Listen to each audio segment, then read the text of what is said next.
Do you have plans, or if you're back considering firing Jerome Powell? And what's your justification if you're thinking about this to do this? Too late. He's always been too late, hence his nickname, Too Late. He should have cut interest rates a long time ago. Europe has cut them 10 times in the short period of time, and we cut them none. The only time he cut them was just before the election to try and help Kamala or Biden, whoever the hell it was, because nobody really knew. Obviously, that didn't work, but he tried to cut them for the Democrats, Kamala. And how did that work out? You'll tell me. It didn't work out too well, did it? But I think he does a terrible job. He's costing us a lot of money.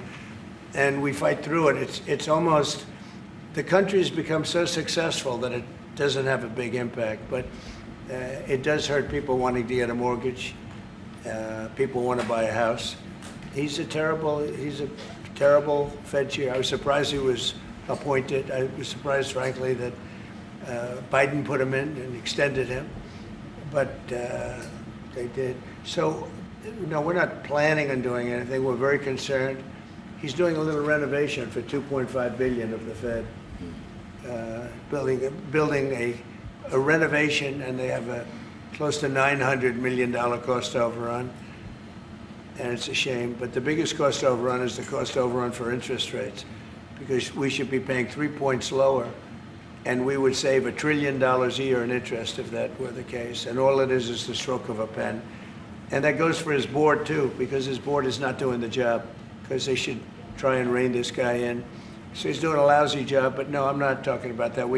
Fortunately, we get to make a change in the next, 8 months or so. And we'll pick somebody that's good, and we'll pick somebody. I just want a fair job. We want to see lower interest rates. Our country deserves it. We're making a lot of money. We're doing great as a country. We have no inflation, record stock market, record business, record everything. Everything's a record now. We had the worst inflation in history under Biden, and now we have almost no inflation.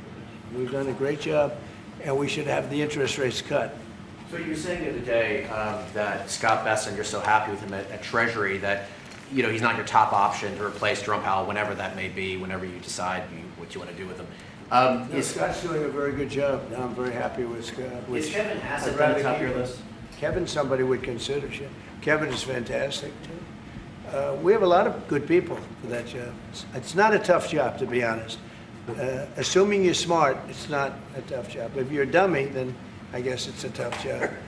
But it might be one of the easiest jobs I've ever seen. And now on top of it, he's building a close to $3 billion little nest egg for himself. He's not doing the right job. We should be saving $1 trillion a year in interest. When he talks about cost, we should be saving. Think of it, $1 trillion a year. Add that with the tariffs and everything else. But he just doesn't want. He's a knucklehead. But we'll see how that. We'll see how he's listening to this. That's a strange conversation, but we like to say it like it is. But we have a lot of people that want that job very badly, and I'm only interested in low-interest people, frankly, because you don't need. I know.